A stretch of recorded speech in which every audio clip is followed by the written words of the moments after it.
have his post-game shower. Head coach Kelvin Sampson. Coach, mind of his Yeah, thoughts? I thought, you know, the things that we've built our program with, you know, these kids have, you know, from day one, you know, they just bought into it. You know, our culture, our toughness, rebounding, making good decisions, playing in space, you know, pounding the boards at both ends. You know, we've gotten better as the season went on, but you know, 29-2 is a little bit mind-boggling. I get that, but being 8-1 on the road in the league, I think that's what I'm most impressed with. And winning 8 out of your 9 road games, and then the one loss we had was to a really good Temple team. Really played well that night we played them. We didn't deserve to win that game, but our kids still put themselves in a position to win. But, you know, you could see this stuff coming early, going on the road, winning at BYU, winning at Oklahoma State, beating Oregon when they're at full strength with the Bol kid, LSU. You know, our team just got better and better and better and better. But I think the key was our young kids. You know, Hinton's a freshman. He had 16 and 11 tonight. Giroux's a sophomore. Gresham's a sophomore. Allie's a freshman. Fabian White's a sophomore. You know, we got a lot of freshmen and sophomores that stepped up and really contributed to this team this year. Corey Davis, who I thought is the best two-way player in this league because he plays both ends with the same veracity. Tough kid. But, you know, we have a good team. At no point in time this year did I ever think we were a great team.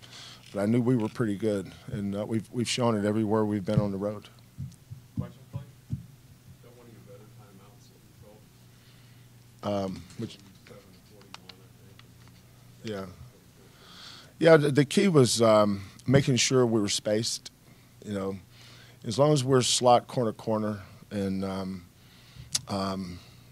you know, most kids have a tendency to migrate to the ball. You know, we have to.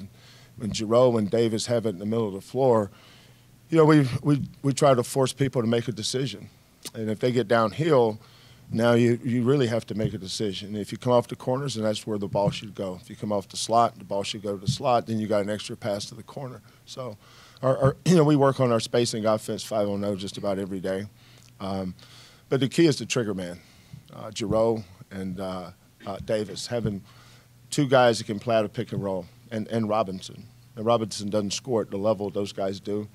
But we've got multiple guys on the floor that all can play out a pick and roll. And that's and then guys that can make shots in the corners.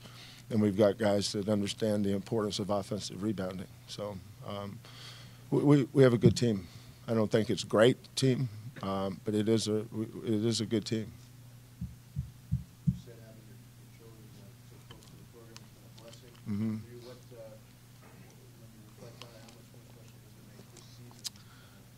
Yeah, you know what makes it special is the impact they've had on the program. You know, my daughter Lauren, I would tell any coach to hire somebody on your staff that's not a coach, that can keep you relevant 12 months a year via social media, graphic design. She does all that. Community service, our kids are in the community and going to pediatric centers, hospitals, Special Olympics. You know, we do a good job of teaching our kids to give back to our community, and that's why we have a great program, not just a good team. I think the strength of what we're building at Houston is having a great program. And Lauren and our Kellen, we couldn't be where we are without them.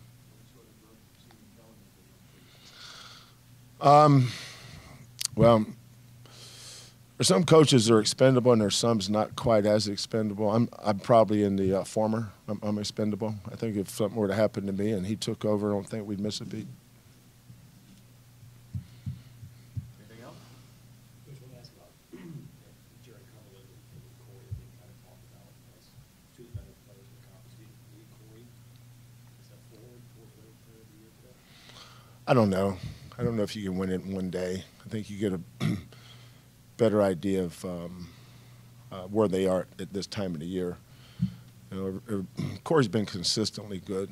He never has a bad practice. He never has a bad game. because his effort and his attitude is the same every day. We tell our kids there's 2 things you can control in your life, and that's all, your effort and your attitude. And nobody on our team does that better on a day-to-day basis than Corey. But, you know, he played on the #1 team in the league. They went 16-2. This is the best I've seen the conference since I've been here. You know, Cincinnati, Central Florida, Temple, Wichita State's improvement. Connecticut had their moments. Memphis, you know, is to go 16-2 and 8-1 on the road. I think significant, and Corey's been our best player from day one. How did your NBA time improve you as a coach and form in the way you're coaching this team? I wouldn't. I mean, multiple ways. I mean, it was fun just to be able to learn. You know, I didn't know what I didn't know.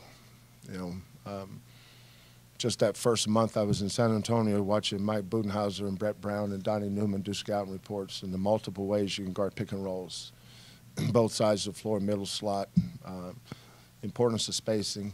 Most coaches know spacing, but not all of them understand relocation and maintaining your spacing.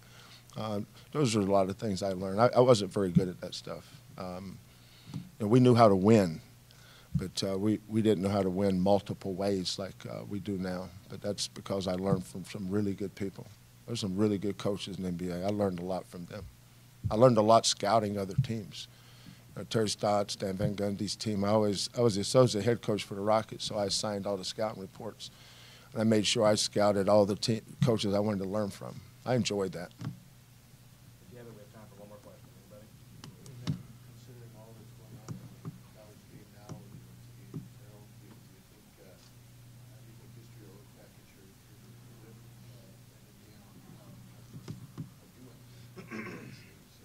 I don't know. I just know that this time that we're in right now is for the kids we have on this team. It's their time. I've got 3 great seniors. I've enjoyed working with them every day. We've got a group of high-character kids. I've got 4 seniors on our team, and all 4 of them will get their degree. One of them's working on his master's right now. One of them is doing a 6-credit internship, and the other one will graduate in May. So that's what I'm proud of.